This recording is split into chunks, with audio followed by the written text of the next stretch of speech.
Assalamualaikum warahmatullahi wabarakatuh. Selamat datang di Umsida Menyapa. Dan kali ini saya Dian Rahma Santoso, Kasih Humas Universitas Muhammadiyah Sidoarjo, kedatangan tamu yang sangat spesial. Wah, ini spesial tapi nggak pakai telur ya. Nah, ini kita kali ini akan mengupas tuntas terkait dengan kemahasiswaan, al-Islam kemuhammadiyahan, kemudian terkait dengan kerjasama dan urusan internasional. Wow, banyak banget yang akan kita tuntaskan hari ini.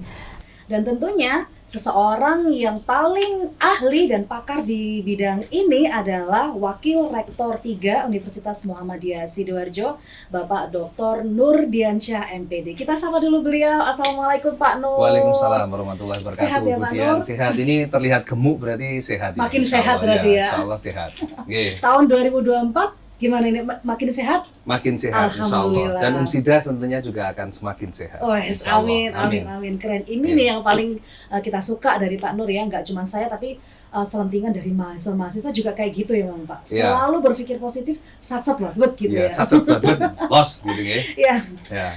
Pak Nur, sebagai Wakil Rektor 3 ya, yang tentunya menguasai, berkuasa gitu ya. Yang tentunya membidangi maksudnya ya. Membidangi al-Islam kemuhammadiyahan, kemahasiswaan dan semua itu untuk perkembangan mahasiswa ya terutama. Nah, ini bagaimana sih Pak Nur setelah mahasiswa masuk ke Umsida ya, maba nih Pak, maba masuk ke Umsida itu dibina dengan cara apa? Kok bisa supaya bisa ikannya dapat, terus memanfaatkan kerjasama dan semuanya ini gimana caranya Pak?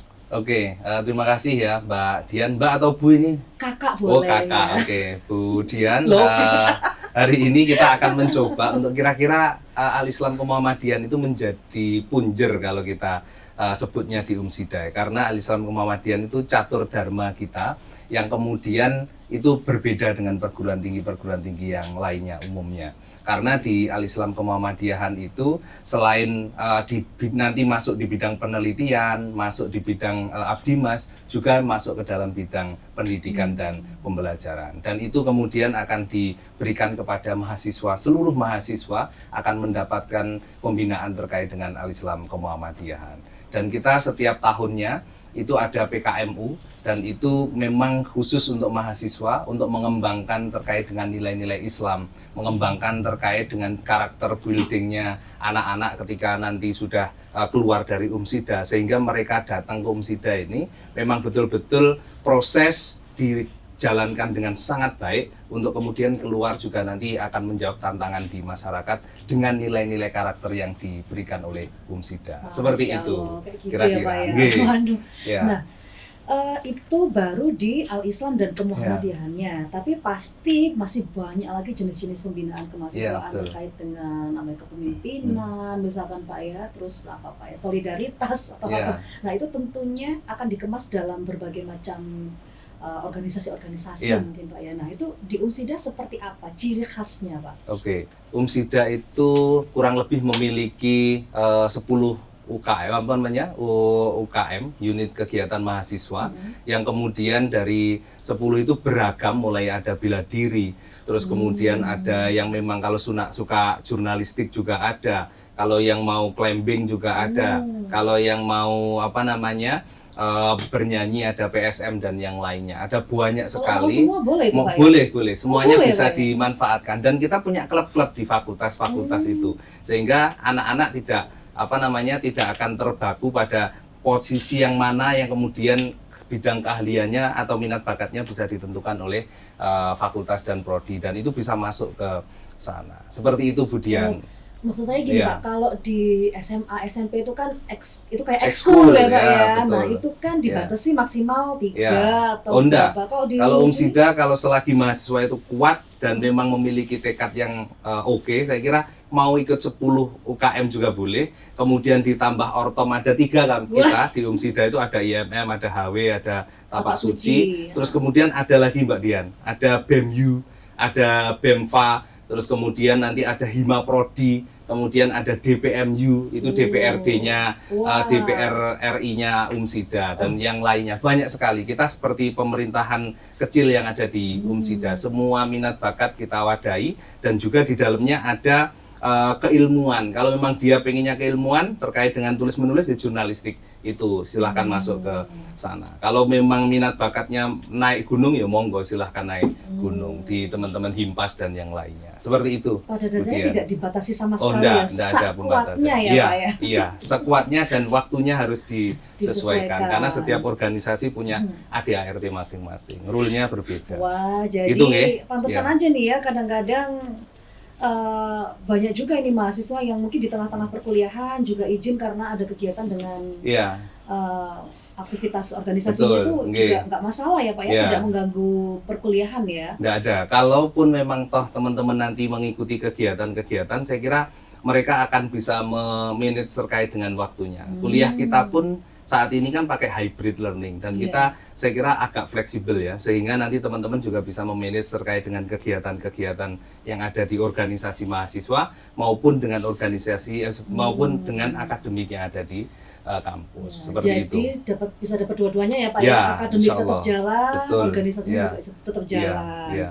Oke, nah terus kalau ini Pak, terkait dengan pelayanannya untuk mahasiswa ini gimana Pak? Oke, untuk pelayanan mahasiswa kita itu ada banyak, Bu Dian, Mbak Dian nggih, lali lagi bilang Bu Dian, Mbak Dian, ada layanan beasiswa. Kita itu kemarin tuh hampir memberikan beasiswa sebesar 467 juta untuk mahasiswa. Dan kalau kita hitung di 1 tahun yang lalu dengan tahun ini hampir 1 miliar sekian, itu kita berikan untuk beasiswa mahasiswa.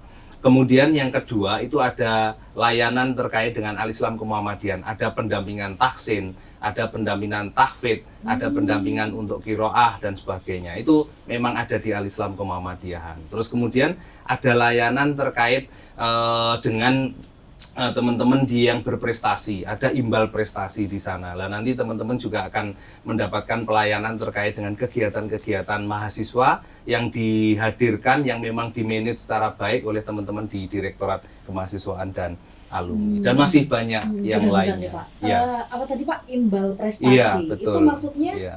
prestasi, masa berprestasi iya. terus kita kasih imbal gitu. Nah, Nah, berarti itu seperti apa Pak? ya, kalau imbal prestasi itu mahasiswa itu seumpama Budian memiliki prestasi juara 1 lomba makan kerupuk tingkat internasional, seumpama gitu ya, makan kerupuk tingkat internasional juara 1, maka nanti itu sertifikatnya bisa diberikan kepada teman-teman DKA, diverifikasi, divalidasi betul atau tidak acaranya, dan juga memang betul sudah menjadi juara, sehingga nanti yang bersangkutan akan diberikan haknya imbal prestasi berupa uang dan juga dana pendampingan. Jadi seperti itu. Beda ya ada Pak, di uang Umsida. sama dana pendampingan? Ya mirip-mirip lah di mirip-mirip. kita.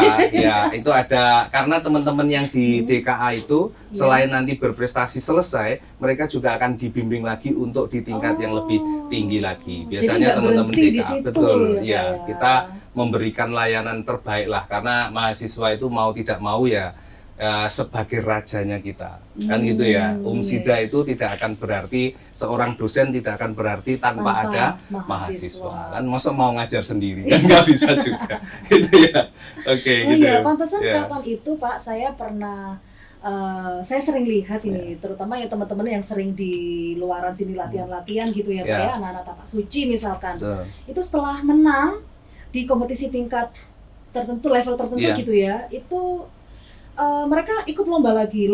Nah itu berarti dibina setelah kemenangan yang itu tadi, yang pertama dibina lagi supaya meningkat prestasinya. Seumpama levelnya regional saat ini, kemudian dia punya potensi renang seumpama juara 1 di tingkat provinsi, maka nanti kita lakukan pembinaan untuk bisa meningkatkan di level nasional. Dan bahkan kalau memang memiliki potensi untuk naik ke level internasional, kita naikkan di level internasional. Jadi seperti itu. Jadi berjenjang itu juga bisa dilakukan oleh fakultas. Fakultas juga memiliki klub-klub biasanya. Nanti dari klub akan dilaporkan ke Direktorat Kemahasiswaan Alumni.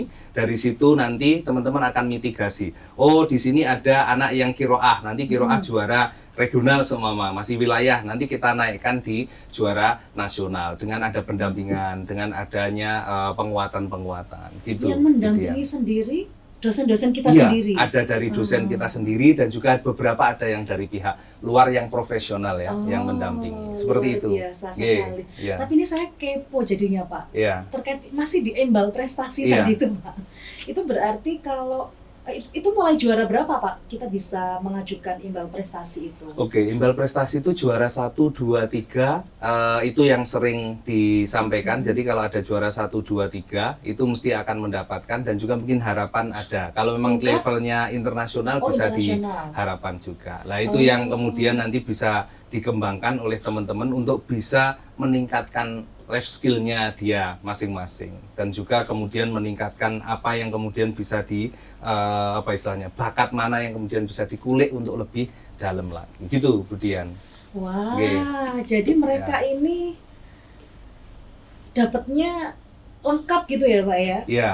Selain kuliah, Hmm. ya mereka juga diasah di non-akademiknya itu tadi, Iya. lewat UKM-UKM, dan prestasi-prestasinya juga masih diasah. Betul. Oh, makanya kenapa setiap tahun kalau wisuda itu selalu dibedakan yang wisudawan terbaik dan berprestasi betul. ini ya Itu Pak ya? di endingnya nanti kan kita ada wisudawan terbaik dan juga berprestasi. Ya, itu untuk mengakomodir Betul. ini tadi, luar Iya, biasa tidak sekali. hanya akademik tetapi non akademik Non-akademik juga juga kita diakui, kembangkan. Betul. dikembangkan juga, Iya. luar biasa. Wah, nggak rugi nih Iya. ketemu Pak Nur hari ini. Tercerahkan ini ya teman-teman yang kemarin-kemarin masih mikirin tentang gimana caranya mengembangkan diri ya, sudah terjawab juga dong hari ini. Iya. Nah, oke. Masih banyak ini Pak kekepoan saya. Kan Bapak ini nggak hanya berkaitan dengan AIK ya, Al-Islam dan Kemuhamadiyahan, nggak hanya berkaitan dengan kemahasiswaan tadi, bahkan jenengan juga berkaitan dengan calon mahasiswa ini. Iya, betul. Nah, kalau untuk calon mahasiswa kira-kira apa sih yang bisa mereka bayang-bayangkan ya sebelum masuk ke UMSIDA itu supaya mereka finally memutuskan untuk gabung dengan UMSIDA? Untuk strategi terkait dengan admisi ya, itu terkait dengan PMB kita kalau orang biasa sering sebut. Jadi tentu tidak mungkin PMB itu bisa sukses, kemudian di prosesnya itu tidak bagus. Kita tidak menelurkan prestasi untuk si mahasiswa-mahasiswa itu, kita tidak mengembangkan minat bakat dan sebagainya, maka tentu mustahil PMB itu bisa bagus atau admisi itu bisa bagus. Karena yang dijual di PMB itu sebenarnya adalah output dan outcome dari proses pembelajaran yang berjalan selama ini. So, mahasiswa kita IME kemarin juara 2 di tingkat internasional, kan gitu ya, mobil listrik prototype.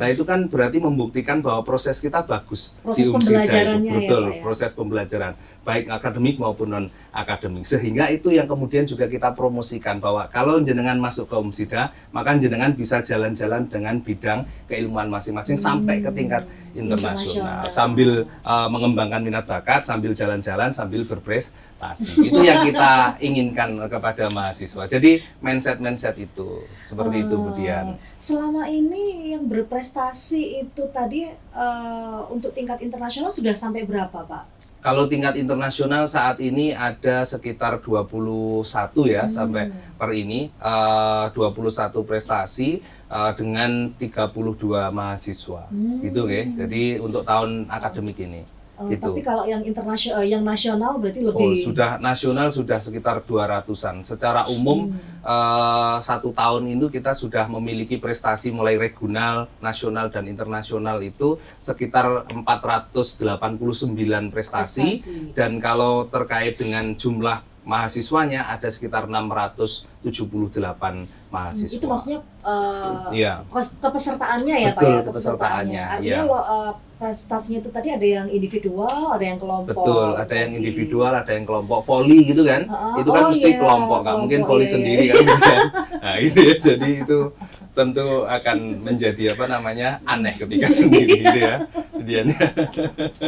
Iya benar. Iya. Itu berarti Pak kalau misalkan satu kelompok menang juara 1 internasional, Iya. semuanya katakan 6 orang, berarti Iya. semuanya dapat imbal prestasi yang sama. Iya, dapat imbal prestasi dan ada kelebihannya lagi, Bu Dian, kalau di UMSIDA. UMSIDA saat ini mungkin nanti Bu Hana yang di Wakil Rektor 1 juga akan menjelaskan bahwa ketika anak-anak itu sudah kompeten di bidangnya dan ahli di bidangnya dan itu sudah melakukan penjuaraan di situ, sudah pernah juara, maka tugas akhir itu bisa disamatkan ke iya. dalam prestasi itu, sehingga mereka tidak perlu lagi tugas akhir, Tidak tetapi perlu bukti skripsi. prestasi itu untuk kemudian disampaikan, terus kemudian diorasikan, dan akhirnya dari situ mereka sudah lolos untuk tugas akhir. Dan ini kemudahan karena tidak semua orang juga bisa prestasi nasional atau internasional. Internasional. Seperti itu. Nggih. Luar biasa. Ya.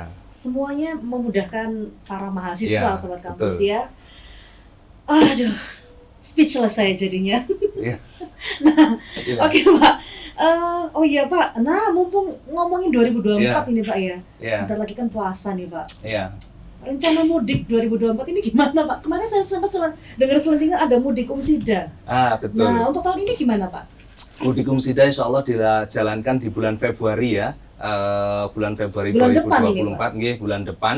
Kan Dan belum itu puasa, sudah ya sebelum bulan puasa nanti. Oh. Sebelum bulan puasa nanti sekaligus miladnya Umsida Oh, kita iya. gabung Oke. untuk kemudian nanti di sana teman-teman mulai angkatan 84 sampai angkatan 2024 Wow. itu semuanya akan diundang dan semuanya nanti akan hadir untuk kemudian mengikuti mudik Umsida. Jadi kalau tidak hanya Lebaran yang mudik, Umsida juga ada mudik untuk bisa menguatkan ikatan yang sudah retak sebelumnya seumpama. Oh. Kemudian menguatkan yang sebelumnya, kemudian teman-teman tidak memiliki komunikasi jaringan networking yang bagus di IKA alumni maupun nanti yang di Umsida mudik itu bisa mewadahi mereka. Kalau yang belum punya pekerjaan, nanti alumni yang sukses-sukses membantu mereka untuk mencarikan pekerjaan yang sesuai dengan bidang keahlian. Benar-benar kayaknya saya nih Gitu. yang saya salah persepsi Ya. ini Pak Nur. Berarti mudik Umsida ini bukan Umsida membantu orang mudik gini Pak Oh, maksudnya.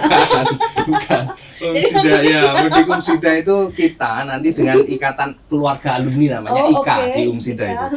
Ikatan keluarga alumni itu baik fakultas, program studi, universitas itu gabung jadi satu. Nanti akan melakukan kegiatan mudik Umsida. Semuanya akan guyup jadi satu untuk kemudian nanti mereka akan sebagian nanti kemarin sudah ada beberapa alumni yang memberikan beasiswa kepada adik-adiknya. Dan ini nanti juga kemungkinan mereka akan memberikan sarpras di kampus 2 itu. Ada yang sudah mendesain terkait dengan taman yang ada di kampus 2 dan sebagainya. Nah, ini juga impact-nya ke kampus luar biasa. Tidak hanya sekedar kemudian IKA ketemu selesai, ketemu sama temennya selesai. Tapi Kayak ada reuni impact-nya. gitu Betul, sebenarnya. reuni. Oh, Tapi reuni yang tapi- akbar yang kemudian Heeh. menghasilkan hal-hal positif dari kegiatan Oh. itu. Seperti itu, Bu Wah, Dian. padahal dari tadi saya pikir itu Iya. saya mau dimudikin Ini mau gitu, mudik Pak. ya, Iya. karena bulan Makanya saya Maret tadi ya. tanya, Iya. bahkan belum puasa Pak. Insya Allah nanti sebelum Ternyata- puasa ya, sebelum Ternyata puasa. itu maksudnya mengumpulkan alumni-alumni Ya. dari 84 itu, dari angkatan 84 Ya. sampai angkatan kemarin lulus ini ya Pak, 2023 dong Pak. Betul. Yang terakhir kemarin Iya. masih wisuda. Betul, Iya. nggih. Betapa nanti ditaruh di mana ini Pak? Banyak Nah, ini Pak. Itu nanti di auditorium. Nanti Oh. kita auditorium dan konsepnya kemarin itu ada yang hybrid dan juga nanti ada yang luring. Nah, itu nanti oke. kita teknisnya kita rapatkan bareng dengan teman-teman dan ini sudah disiapkan baik yang soft hardnya dan maupun hal-hal teknis sudah disiapkan oleh teman-teman semuanya untuk Wah, kepanitiaannya. Sobat Kampus, Oke, siapkan mudikmu. Ya. Mudik Umsida 2024, Ya. bulan depan ya, di bulan Ya. Februari. Nah, tadi kan Pak Nur sempat bahas ini ya, mudik ini kan buat ikatan alumni. Nah, Ya. ini berarti salah satu pembinaan gitu atau apa terkait pembinaan keluarga atau pembinaan lulusan Kalau atau gimana? untuk IKA itu sebenarnya yang pertama keuntungannya adalah jaringan networking. Itu yang kita inginkan bahwa kemudian alumni-alumni yang memiliki keilmuan yang dan posisi yang bagus itu adik-adiknya juga bisa ikut di dunia kerja itu, apakah di perusahaannya, di instansi dan sebagainya. Yang kedua, mereka kembali untuk memori kembali ke Umsida bahwa Umsida semakin lama semakin bagus. Gedungnya sudah bertingkat-tingkat Dulu dan luar zamanku biasa. nggak Dulu kayak zaman gitu. jadul gedungnya masih di situ, KM itu kan gitu ya, masih kecil ya. Sekarang Iya, sudah iya. luar biasa lah. hal memori-memori itu yang kita ingatkan kepada mereka, dan kemudian mereka akan aware terkait dengan Umsida, sehingga nanti prodi dan fakultas ketika mau ada kegiatan magang atau ada kegiatan MBKM atau mau ada mengundang praktisi dan sebagainya, alumni-alumni itu sudah betul-betul support 100% dalam keadaan, dan itu sebenarnya impact-nya luar biasa. Anaknya nanti yang sudah agak dewasa, sudah SMA kelas 3 bisa daftar ke Umsida dan sebagainya. Itu nanti akan jadi bola yang kemudian akan menggelinding semakin besar. Snowball seperti itu. Gitu, Bu Dian. Ini rencana sejak kapan ini, Pak? Ini sebenarnya direncanakan mulai tahun 2023 kemarin, itu di bulan September Oktober Ibu. Barusan aja Pak ya, September Oktober, dan sudah dikembangkan terkait dengan bagaimana konsep dan mitigasinya di masing-masing teman-teman itu untuk bisa mendatangkan alumni yang sebanyak-banyaknya dan sebanyak mungkin gitu ya. Gitu, saya khawatirnya auditorium ini nggak cukup. Ini nanti nunggu kampus 4-3. Kampus 3 ya. Itu nanti yang agak luas lagi, nunggu kampus 3 insya Allah. Berarti kampus 3 ini akan dikebut 1 bulan ini Pak ya? Ya itu nunggu Pak Rektor sama Pak Heri. Iya Pak Rektor. Gimana Pak? Bulan depan Pak. Iya, oke, luar biasa. Berarti itu tadi secara nggak langsung dengan kita mengumpulkan ikatan alumni, itu kita juga sekaligus mengembangkan kerjasama ya Pak, yang ini juga dibidangi oleh Bapak gitu. Iya, betul. Wah, nah terus terkait dengan kerjasama yang sudah ada di Umsida ini, yang sekarang ini apa aja Pak? Kerjasamanya dengan mana saja? Terus nantinya akan dikembangkan seperti apa? Umsida saat ini sudah memiliki sekitar 103 kerjasama internasional, Bu Dian. 103 internasional dengan 16 negara. Apa maknanya? Bahwa sebenarnya Umsida itu sudah memiliki kerjasama yang intens. 16 negara itu dengan universitas-universitas itu kita intens. Malaysia, Taiwan, terus kemudian Filipina, USA. Terus USA kemudian Uzbekistan dan yang lainnya. Lah itu nanti kapan-kapan kita bisa jalan-jalan ke sana nggih dengan teman-teman ya. Tapi biayanya sendiri nabung ya kita ya. Nah itu nanti kita bisa diatur. Dari situ kemudian bahwa Umsida itu memiliki jaringan yang sangat luas, global partnership-nya itu luar biasa. Lah ini yang mendorong bahwa Umsida itu jangan besar di di daerahnya sendiri, tetapi sebenarnya mahasiswa itu akan sangat open minded ketika mereka diajak ke sana. Buktinya magang kita sudah magang internasional. Terus kemudian PKM kita sudah internasional. Penelitian risetnya dosen dan mahasiswa sudah internasional. Itu sebenarnya muara yang kemudian ingin dibangun oleh Umsida, bahwa Umsida itu nanti ke depan pengen mengembangkan kerjasama itu ya memang simbiosis mutualisme, baik untuk Umsida dengan lembaga yang di luar maupun luar ke Umsida. Lah itu yang ingin kita bangun seperti itu, Bu Dian. Ngoten nggih? Wah. Ya. Tas-tas gitu ya kalau sama Pak Nur ini. Bet gitu ya. Nah, itu tadi di internasional 103 kerjasama dari 16 negara. Betul. Kalau di nasionalnya ada 142. 142 ya, institusi, institusi yang mengikuti di kita, berarti tentu ada 142 juga kerjasama yang ada di nasional. Betul. Nanti yang regional ada 138-an untuk saat ini ya, yang kerjasama. Jadi Umsida luar biasa kerjasamanya. Lah yang regional ini nggak ikut dihitung nasional ini Pak ya? Oh enggak, regional seumpama kita dengan teman-teman yang ada di BPS Sidoarjo itu kita hitung regional saja. Itu karena antar daerah, hanya wilayah saja. Tapi kalau nanti lingkupnya sudah nasional ya kita sebut sebagai nasional. Seperti itu pemetaan kerjasama di Umsida. Gitu Bu Dian. Sejauh ini kerjasama itu apa sih dampaknya? Dampak dari kerjasama itu ke Umsida, dampak kerjasama dari Umsida ke institusi yang kita kerjasamai tadi, itu dampaknya seperti apa? Terutama ke mahasiswa ini Pak. Iya. Kalau untuk kerjasama, dampaknya itu sebelum ke mahasiswa ya, kita bilang institusi dulu. Bahwa ketika semakin banyak kerjasama yang dilakukan oleh Umsida, maka sebenarnya Umsida akan semakin besar. Betul. Karena Umsida itu tidak mungkin besar tanpa ada partnership yang ada di sebelah-sebelahnya, kan gitu nggih. Yang kedua, terkait dengan partnership itu juga dijalankan oleh mahasiswa. Ketika mahasiswa, universitas atau fakultas dan prodinya memiliki banyak kerjasama, maka tentu nanti fakultas dan prodi itu untung.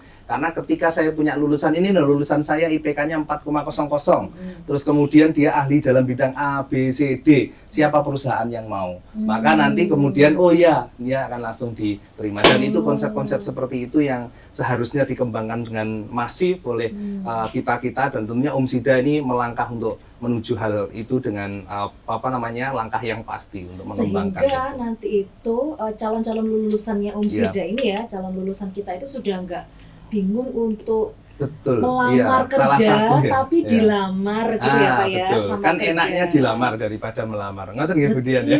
Saya belum pernah sih Pak melamar Itu ya. nanti Saya itu nanti dilamar panjang terus, kalau gitu. kita mau cerita ke situ nanti panjang nanti. Ngerti nggih? Iya. Iya. Oh iya. Jadi memang kemarin kita sudah ngobrol-ngobrol banyak nih Pak terkait akademik juga, sarana prasarana, dan sekarang kemahasiswaan dan semua kerjasamanya. Benar-benar di Umsida ini sudah menyediakan paket lengkap yang luar biasa untuk mahasiswa, calon mahasiswa juga ya. Mulai calon sampai mahasiswanya dibina seperti ini, kemudian alumninya juga kita selalu jaga silaturahimnya supaya Umsida ini menjadi semakin hebat dan semakin besar. Karena mau tidak mau ya Bu Dian, kalau kita mengembangkan secara konsep bahwa input itu juga harus bagus kan itu. Kalau input tidak bagus, maka mestinya proses yang kita perbaiki kan gitu. Nanti kalau proses sudah bagus, input kurang bagus pun, saya kira output dan outcome-nya juga akan bagus. Maka Umsida inginnya bahwa proses yang berjalan di Umsida itu adalah proses yang sangat bagus. Sehingga input yang mungkin kurang bagus atau yang bagus nanti akan semakin lebih excellent kan, lebih out of the box mungkin pemikirannya kan gitulah. Ini yang kita inginkan sehingga output dan outcome mahasiswa kita nanti bisa dikembangkan dengan maksimal. Minat bakatnya betul-betul ada wadahnya untuk mereka berkembang dan melompat lebih tinggi dari sebelumnya. Kayak gitu Bu Dian, pengennya gitu nggih kita. Luar biasa. Kita mau, kalau sobat kampus mau tepuk tangan boleh loh ya. Terakhir nih Pak, sebelum kita akhiri sesi kali ini ya, nggak terasa loh ini udah 25 menit lebih ini ngobrol sama Pak Nur. Nah, saya ingin tahu nih Pak terkait dengan rekognisi yang sudah diperoleh oleh Umsida ini apa aja Pak? Kita lihat gedungnya udah kayak begini ya Pak, perkembangannya sangat cepat ya. Mahasiswanya prestasinya segitu banyaknya, proses pembelajaran yang luar biasa. Nah, rekognisi yang sudah dicapai oleh Umsida ini seperti apa? Iya, rekognisi dari Umsida itu banyak Bu Dian. Umsida itu sudah memiliki berbagai rekognisi. Mungkin salah satunya adalah anugerah kampus unggul kalau mungkin kampus unggulan kalau saat ini di tahun 2023-2024 oleh LLDT. Iya, kalau dulu anugerah kampus unggul, sekarang kampus unggulan. Kampus unggulan. Umsida menjadi terbaik kedua terkait dengan anti korupsi, anti perundungan, anti itu semuanya dijalankan bahwa orang luar juga melihat Umsida bahwa Umsida itu memang tidak ada bullying yang sangat luar biasa. Kemudian terhadap dengan wanita juga memiliki layanan yang bagus dan sebagainya. Maka itu menjadi rekognisi bahwa Umsida itu aman dan nyaman. Kan gitu nggih. Nah, itu yang harus dikembangkan kita bahwa saya sebagai perempuan juga nyaman. Betul, nyaman nggih. Sangat nyaman kita di Umsida kan gitu nggih. Nah, yang kedua, rekognisinya adalah terkait dengan SNI Award. Kemarin juga Umsida lolos bahwa standarisasi yang ada di Umsida ini sudah terstandarisasi oleh SNI kan gitu. Terus kemudian kita juga memiliki terkait dengan rekognisi yang lain seperti kemahasiswaan kemarin. Kita mendapatkan PKM terbaik nomor 3 se-Indonesia. PKM terbaik se-Indonesia, Pak. PKM terbanyak di Indonesia. Itu ada, kita sama dengan UMY, kita sama dengan UII tahun 2023 ini. Jadi 3 ini berarti kalau kita mau disandingkan dengan UMY dan UII, kita berarti kan sudah selevel gitu ya. Maka Umsida harus larinya ke situ sesuai dengan rekognisi Umsida bahwa nanti di 2038 Umsida akan lompat menjadi ASEAN Recognition, bahwa Umsida nanti akan terekognisi di ASEAN. Nah, itu yang menjadi cita-cita kita bersama. Mudah-mudahan bisa terwujud lebih cepat dari yang sudah direncanakan. Semoga 2030 mungkin Pak. 30 atau 25 bahkan. Aduh, lari-lari. gitu ya. Wah, luar biasa Pak Nur, terima kasih banyak loh Iya. Pak Nur, ini informasinya sangat Ya, mencerahkan sekali ya buat sobat kampus, terutama yang kemarin masih bertanya-tanya apa aja sih yang dilakukan oleh Umsida terkait dengan kemahasiswaannya bagaimana ya, alumninya bagaimana, penerapan Islam kemuhammadiyahnya bagaimana. Udah jelas banget, mulai dijelaskan yang dari awal sama Pak Rektor ya di iya, minggu pertama kemarin itu, awal-awal kita podcast. Kemudian juga dengan Bu Hana juga Iya. sempat menyinggung terkait ini Pak, terkait iya, capaian-capaian tadi itu. Pak Heri juga sebagai Warek 2 Iya. ya, dan juga barusan Pak Nurdiansyah sebagai Iya. Warek 3 yang membidangi ini semua, Iya. kemahasiswaan admisi, AIK, dan kerjasama ini tadi. Pak Nur, sebelum kita akhiri sesi Umsida Iya. Menyapa kali ini, Iya. boleh dong closing statement setengah Iya. menit? Closing statement yang pertama terkait, saya ingin mengutip terkait dengan Charles Darwin, survival of the fittest, bahwa sebenarnya orang yang survive itu dalam kehidupannya itu adalah orang-orang yang kemudian paham terkait dengan lingkungannya. Begitu juga dengan mahasiswa. Kalau mahasiswa meyakini bahwa lingkungannya itu sudah bisa dikuasai dengan baik, dengan kompetensi yang ada, maka mahasiswa itu akan bisa melompat lebih tinggi, berpikir think out of the box, berpikir di luar kebiasaan orang berpikir. Maka ketika mahasiswa itu berpikir Umsida ini adalah penjara, maka saya yakin bahwa Umsida ini, bahwa mahasiswa itu tidak akan bisa berkembang. Tetapi kalau Umsida ini adalah jalan untuk mereka berpikir secara bagus, melompat lebih tinggi, berinovasi dan berdinamika dengan sosial lingkungan yang ada, maka dia tentu akan menjadi output-output yang diinginkan dan outcome yang diinginkan oleh Umsida. Dan ini saya mengajak kepada seluruh mahasiswa untuk berbondong-bondong untuk mengembangkan potensi diri yang ada. Begitu juga saya mengajak kepada masyarakat secara umum untuk bisa bergabung dengan Umsida, dengan keluarga besar Umsida, sehingga Umsida semakin lama semakin baik, Umsida semakin lama semakin berprestasi baik di level nasional maupun internasional. Dan itu harapan saya. Mudah-mudahan nanti bisa bisa berkembang dengan baik. Bahwa yang kedua, Budian, yang saya inginkan bahwa mahasiswa maupun seluruh calon mahasiswa itu tidak boleh berada di zona nyaman atau comfort zone, tetapi dia harus berada di growing zone. Dia harus berada pada tempat yang terus bertumbuh. Dan ketika kita berada di zona nyaman, maka orang tidak akan melakukan apa-apa. Tetapi kalau dia berada di growing zone, dia akan terus berinovasi dan mengembangkan diri. Dan itu yang kita harapkan mahasiswa-mahasiswa Umsida bisa melakukan itu. Tentunya nanti calon mahasiswa-mahasiswa juga bisa mengembangkan itu dengan baik. Saya kira itu dari saya. Luar biasa, terima kasih banyak Pak Nur. Luar biasa sekali, pencerahan banget ini ya. Makanya bener banget kalau Umsida itu tagline-nya dari sini pencerahan bersemi. Dari awal kita berdialog ya dengan pimpinan-pimpinan di Umsida, semuanya mencerahkan. Baik Sobat Kampus, sekian perjumpaan kita di sesi podcast kali ini di awal tahun 2024. Semoga Sobat Kampus semuanya sehat selalu mengawali tahun ini, dan semoga semua keinginannya, cita-citanya akan bisa diraih di tahun ini. Amin, amin. Saya Dian dan Pak Nurdiansyah undur diri. Sampai jumpa di Umsida Menyapa berikutnya. Assalamualaikum warahmatullahi wabarakatuh. Waalaikumsalam warahmatullahi wabarakatuh.